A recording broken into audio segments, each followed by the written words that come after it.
Hey everybody, what's up? This is Anthony with Archangel Racing. I'm Rick with Archangel Racing. We are here to do a race recap video for round 10 with the JOHN VINCENT HUNT CLUB.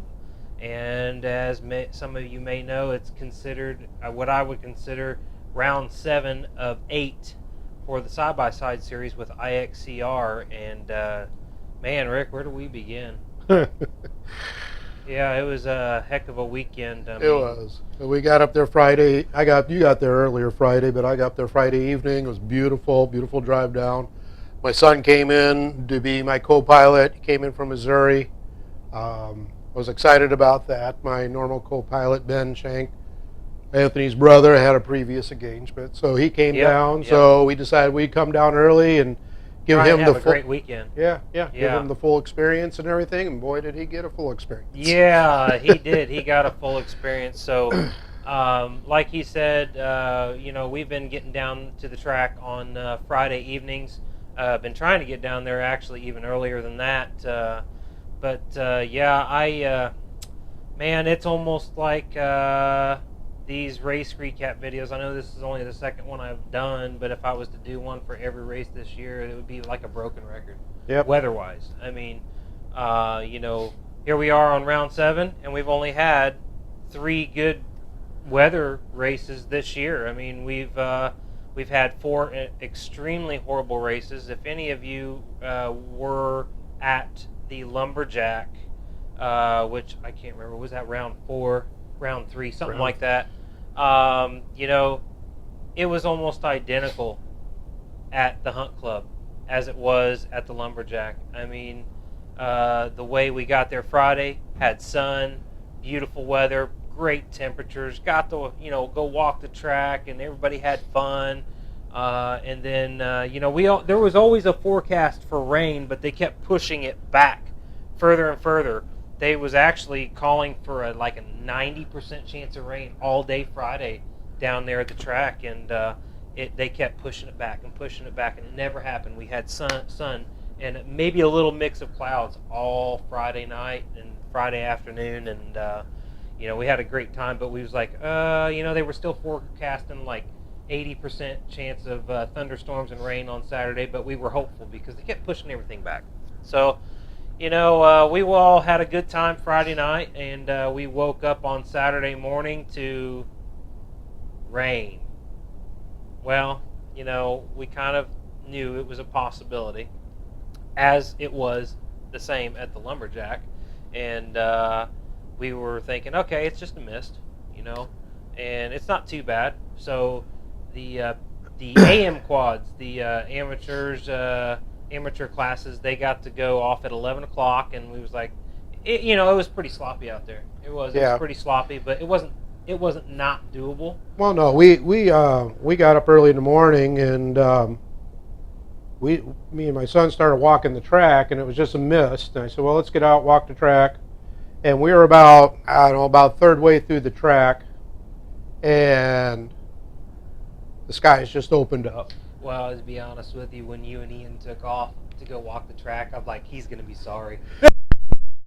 He was going to be sorry. I was We got about third through, the skies opened up, and we started going.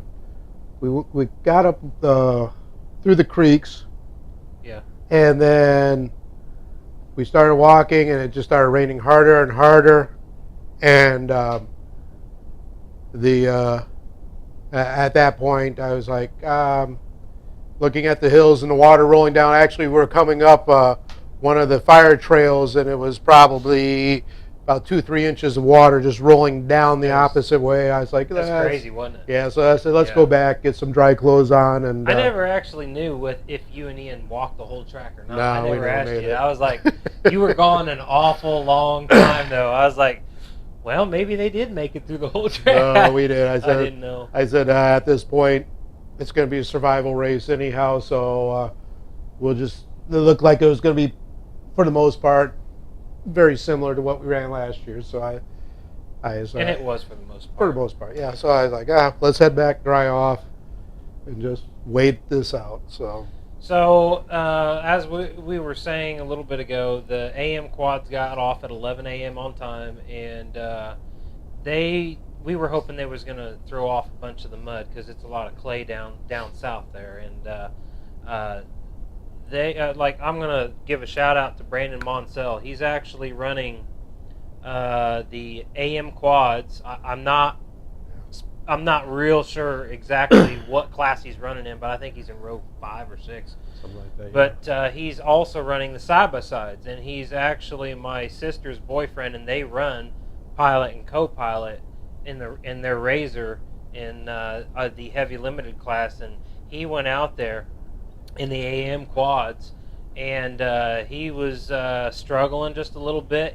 I think he made 2 laps. And then something happened, and he came back running to the pits, and we was like, "Where's your quad?" And he was on the other side of a field. He goes, "My quad's completely dead. No spark. It won't start. Blah blah blah blah blah." We go over there. We help him get it started and everything. But when I went over there, he looked at me and he says, "Hey, when you raced your Razor tonight," he said, "stay out of the creeks as much as possible." I'm like, "Why?" He goes, "Because that's why my quad's all messed up." He goes, I got into a section of the creek, and he said the only thing above the water, because of all the rain and the flash flooding, was his crossbar pad on his handlebars. That's how bad it started to get. Yeah, and it was a drizzle. What had happened was it wherever they were going into the creek, and then they were exiting opposite the way we were exiting the creek. Yeah, I saw that. I saw that when we raced. I saw they went they were all backed up back there. There's quads in the creek or something like that. And he decided he'd go down a little bit and try to cross the creek where they went up. And when he dropped down into it, it was just the whole quad just went underneath the water. Completely underneath the water. Sucked water deep. And that's coming from a creek that last year when we ran, there was water in it, but it was like maybe an inch deep. Yeah, if that. So. But he ended up not finishing the whole race on his quad, and then there was a lot of guys that the Bowmans with the IXCR staff had to pull out, and I was watching very closely as to when the next class was getting off the line, off to their starts, and trying to calculate about how far behind they were, because they had so much of a tougher job pulling everybody out, because if they can get stuck, so can tow vehicles, and they really had the Bowmans and all the IXCR staff, they really had their work cut out for them. And the PM quads, the pro classes, they actually got started off an hour late, and I'm like, okay, so we're supposed to start at 5. I guarantee you it's going to be 6 or after, because I knew there was going to be some people that needed to be towed out at the PM quads too. Right. And there was. I mean, it was the conditions just kind of got worse and worse. Well, we didn't go up until we saw the checker flag drop. Yeah, we were watching for that checker. We waited, I don't know, probably 10-15 minutes after the checker flag dropped before we even went up to start getting ready to get in line, because we figured, well, but it was still a good. But after all of that, I mean, the PM quads got pulled off the track. We were waiting to see the checkered flag, and then we started getting ready. Right. And we were watching the radar all that day, and there was this big, massive blob coming up from the southwest, and it was like a rotating circle. It was like balling itself, but moving towards us. It was kind of weird. I'm sure it had something to do with that tropical storm that came up. And, as you all know, there's another hurricane right now. I can't remember the name of it, but it's actually hitting Florence, and it's actually hitting landfall tonight in the Carolinas. Right. And I just got a notification they're already experiencing 85-mile-an-hour winds. Yeah. So, but anyway, to get back on track here, we were getting ready to go up to the line after the checkered flag had been thrown for the PM quads, and the wind really started picking up. Now, earlier in the day, we had been watching the radar all day long, and they were predicting that this big ball was going to hit us at 6 o'clock, or right around there, and that's when the side-by-side start was. I'm like, I hope they're wrong. Well, they weren't. They had it spot on. It started. The winds picked up big time, and right at 6 o'clock, we all went up to the start line. We were waiting, and they got us sent off. No, we was up there about 5:30, but they got us sent off at about right before 6, which was impressive. I mean, hats off to the IXCR recovery crew, because they really had their work cut out for them over the weekend.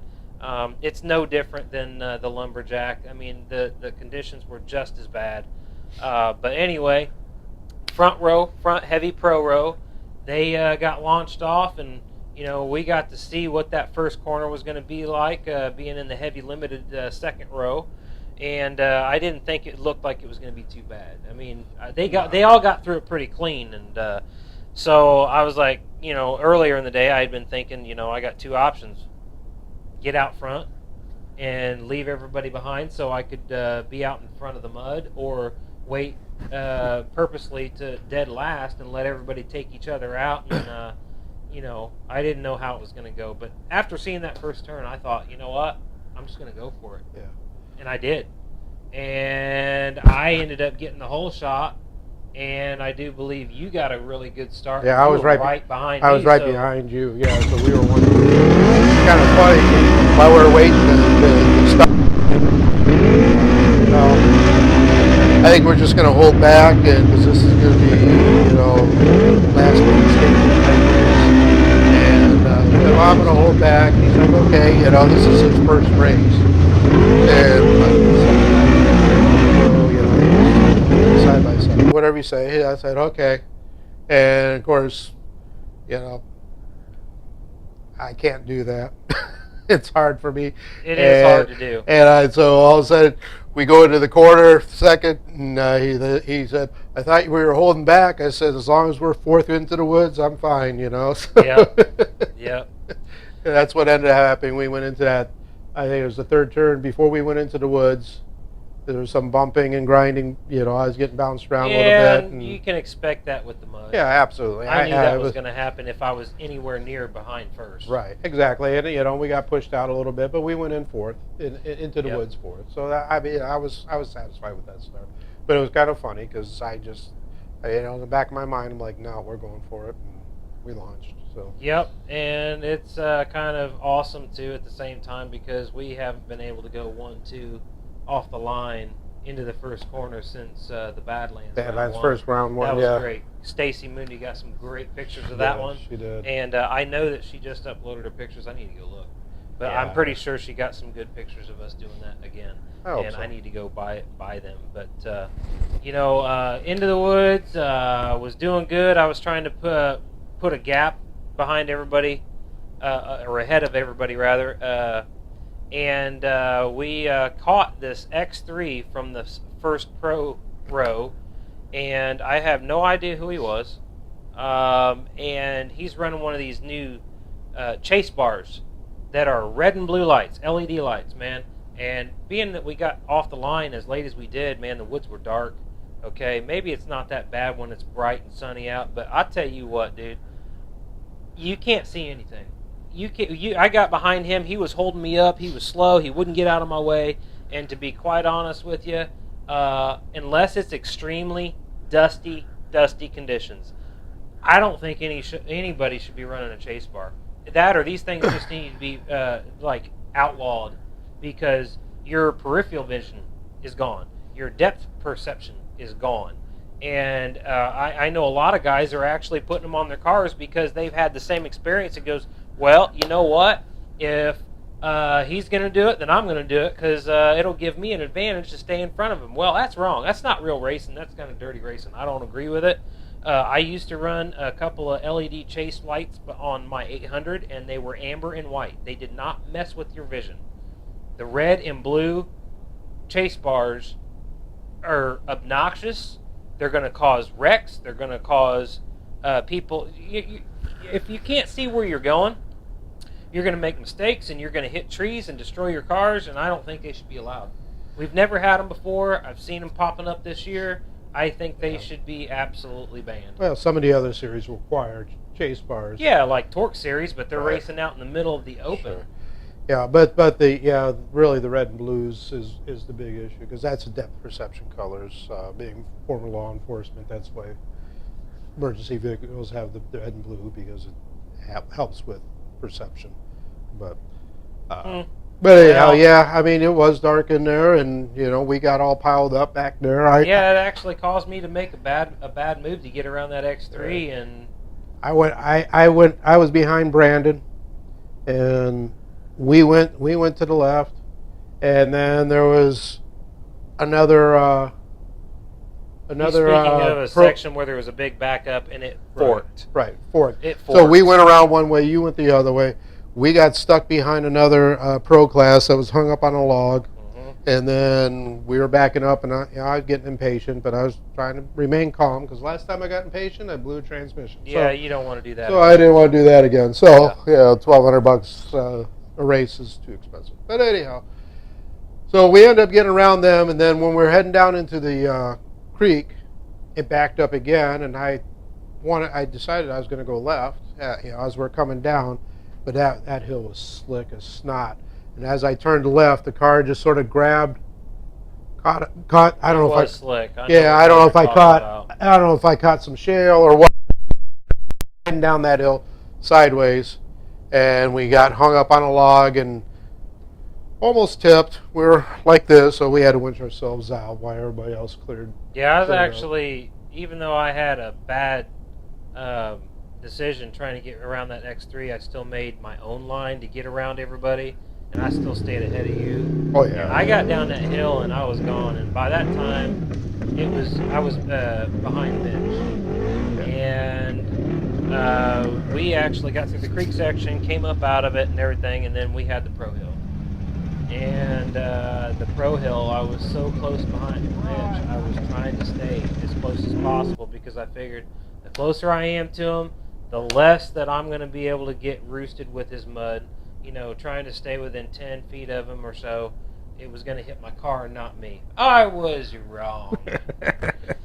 Boy, that pro hill, and we both let her eat. My God, we were getting hammered with chunks of mud the size of softballs. One of them actually hit my goggles. I thought it took my goggles out, and I was actually able to use my hand and take it and rip it off and throw it out of the car while still under full throttle to get up that hill. And after we got up to the top of the hill, I kind of backed off of Mitch. I'm like, you know what? It's everybody's race, and right now, if I'm going to get around him, I'll wait for him to make a mistake. And it was just a war of attrition is all this race was. It wasn't really, really, really racing. It was a war of attrition. Yeah, I mean, once we got going, we were flying through the woods, but my goggles gave out. Yeah, so did mine. I ran out of film. It gave out. One lap, film gone. Couldn't see, so I popped them off. I had another pair in the glove box, but my thought process was get through timing, pull over, swap them out, and get back into the race. Well, what happened then? Well, my glasses got all caked with mud, so I had to take my glasses off. So now I'm riding with no eye protection, and then all that crud was just flying into my face. And by the time I got through timing, I could barely see. I had all the film of mud on my eyes. I could barely see. We pulled over. We talked about it for a minute, and we both decided it's better just to be safe. I got points. Be safe. There was no way. We were just covered in mud. There was just no way to clean my glasses, get the other goggles out without I understand. Messing them all up. So that happened to me after the first lap. I was completely out of film. We just at that point. I said, let's just load up. Yeah, I was completely out of film after one lap, and I decided I'm going for a second lap without goggles. And I struggled and struggled. I struggled so bad because I couldn't see. I had mud, water, and rock flying up off of my own front wheels, even with nobody in front of me. Yep. And I had an 800 catch me because they still had goggles. They could see. I had an 800 catch me, and I actually was holding the guy up, and I pulled over and just let the guy go because you can't go fast if you can't see where you're going. Yeah, so not safe. I made one more lap. I finished that second lap, and I looked at my wife Laura, and I said, "What do you want to do?" She goes, whatever you want to do. I'm like, you want to make another lap? She says, if you can't see, no. I'm like, okay, I'm calling it. You know, and it's dangerous to actually be riding without any eye protection in general. I mean, you know, Jason Wofford and Jason Carter, JC, we call him, they were battling it out. They finished the race. They took 1-2 in the overall with the heavy pro class, and I was talking to JC. I was like, hey, man, congrats and this and that. He's wearing this orange hoodie, and he's squinting, got mud all over his face, and I figured that's why he was squinting. Well, come to find out, he had, you know, racing like he did. He got so much rock, sand, and mud in his eyes, they had to take him to the hospital. Yeah. Because he had, eventually, I guess, come to find out, he had some scar tissue, basically. He had cuts. He had cuts in his eyes. They were just starting to get infected. Yeah, and they were getting infected. Right. So, yeah, that's pretty scary, man. Losing an eye or your vision's not, racing's not worth that. So you really shouldn't ever race without eye protection, especially in mud like we were racing in. I mean, I know they did it. Hats off. That's their call. But, you know, I'm not going to do it, you know. So, but at the end of the day, even though as hard as it was, I ended up taking 6th in class and 15th overall.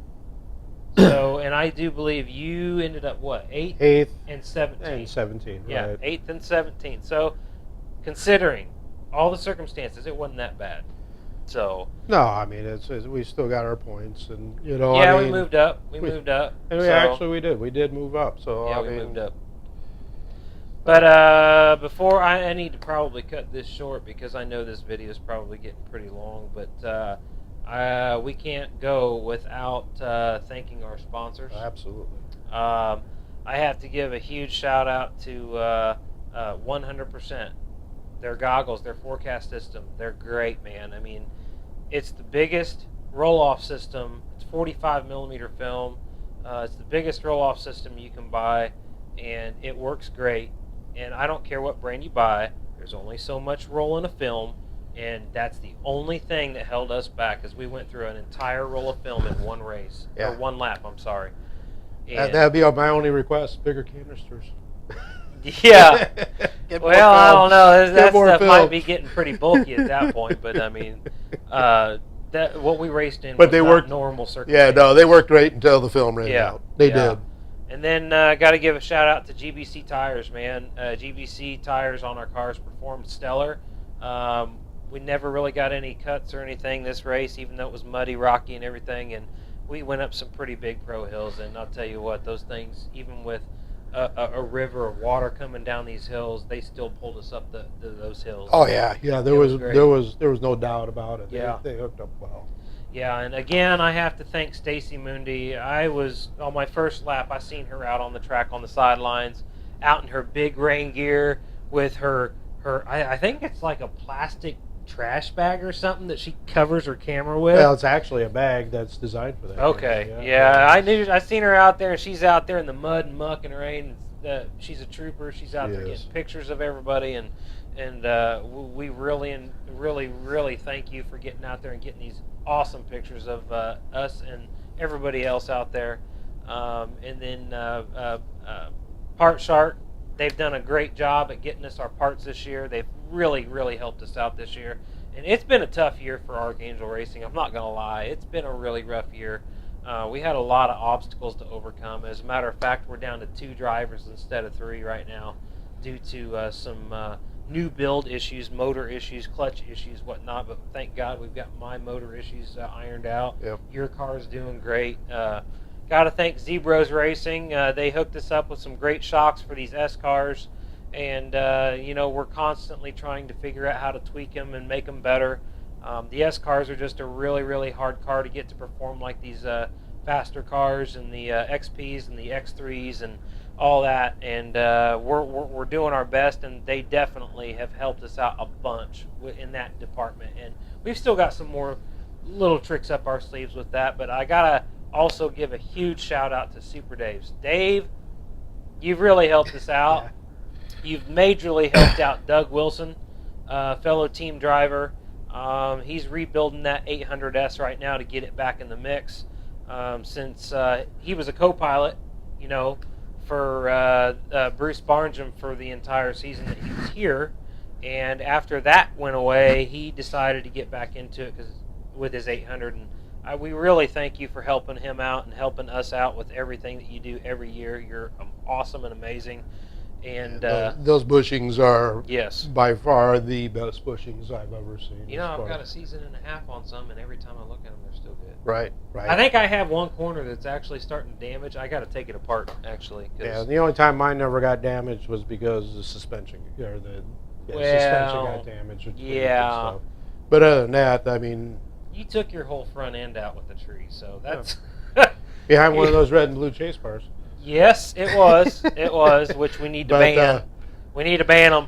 But anyhow, those Super Day bushings are awesome. But yeah, we've got Engine Ice. Engine Ice has definitely helped us out with all the coolants for all of our race cars. And, we've got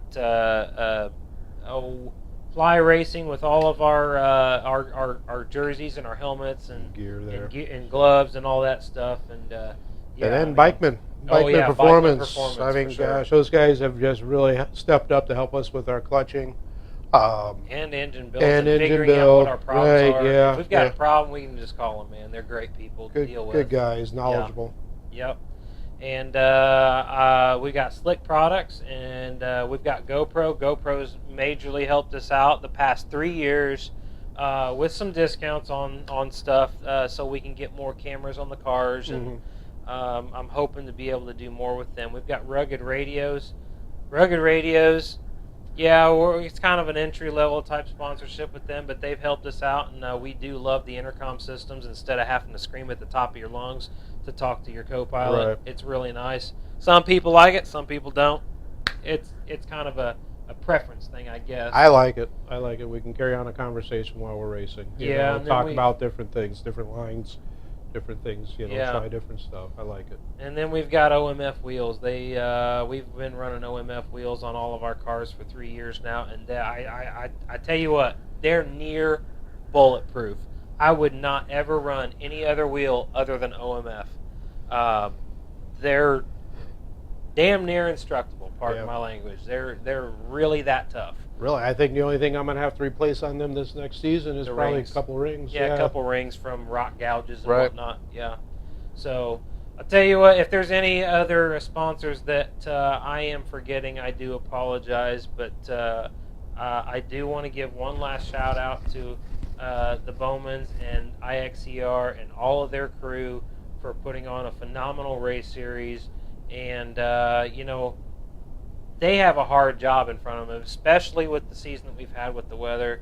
I would really like to thank them for putting on these races for us, because without them, we wouldn't be out there having fun. Yeah, we would be not racing anyway. Right, and then the property owners too. Oh, absolutely. Yeah, let's not forget them. I mean, we Without go out there that, and tear their property up, and we keep coming back year after year, and we should be pretty thankful and feel pretty fortunate to continue doing this. So, Yep. But that's it. We're gonna wrap it up. This is a bit of a long video. I do apologize. One last thing I gotta let everybody know. Due to the weather and everything, there will not be a John Vincent Hunt Club race video on my YouTube channel.